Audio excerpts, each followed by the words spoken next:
But since we're on the subject, I'm an actress in her prime who can't get work. I used to fight for good roles, now I can't even fight for any of my age range.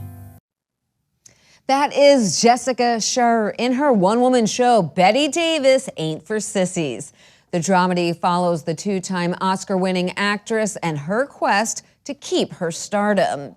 Actress Jessica Sherr wrote the one-woman show back in 2008, and it has evolved since then. Jessica joins me now ahead of her next show on April 6th. Jessica, thank you so much for being here. Thanks for having me, Stephanie.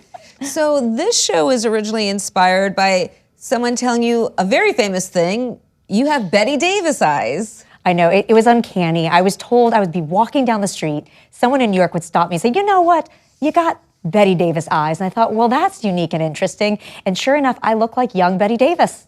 Amazing. And then how did you go about starting to research this?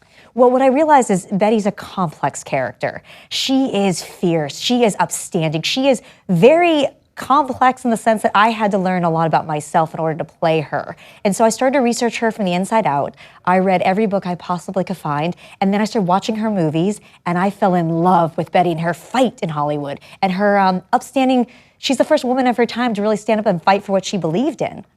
And that's kind of been lost to history. I mean, Bette Davis is really a feminist icon. Definitely, and what I think people should know is that Bette was one of the first feminists of Hollywood. She truly is the first woman of that time period in 1930s Hollywood to stand up and fight for what she believed to be true and not hide. She didn't just sit in the corner. Bette told you how she felt, and I think it's important that audiences need to know that, you know, Bette she's a long time ago, but still her message is so clear today.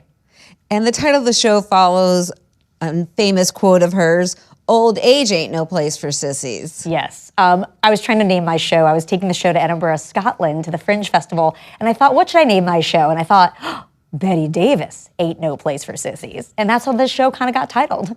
And you've been in touch with the estate as well. I did. So right before I went to Scotland, I sent my script to the estate, and I got a call on a Sunday by her assistant, Catherine Cermak, and she said, I loved your play, how can I help you?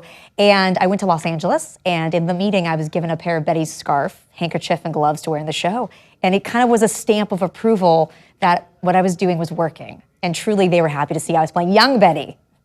If you could say one thing to Bette Davis, what would it be? Oh, thank you for this gift. Thank you for the lesson she's given me. I truly feel like I, as Jessica, have learned so much from her, and I would love people to be able to see her fierceness through me and my eyes, so that way, you know, we don't let Bette go away, because she would have been 117 this year. That's absolutely amazing. Now, you're also developing a movie. Tell me about that project. Yes. So I have a feature film that's based off of my play, and the feature film is truly all of Bette in 1930s Hollywood about her fight against the male-dominated studio system. And it's a much deeper look at Bette and her life in Hollywood. Yeah. And lastly, because it is Women's History Month, what do you want audiences to take away about Bette? Well, what's wonderful is I'm actually going to be performing the show here in New York City. I'm performing on April 6th at 5 p.m. at the Triad Theater, and that's 158 West 72nd Street at the Triad Theater. And then I'm performing again at the Puffin Foundation in New Jersey on May 10th. And I want audiences to come and see that Bette fought.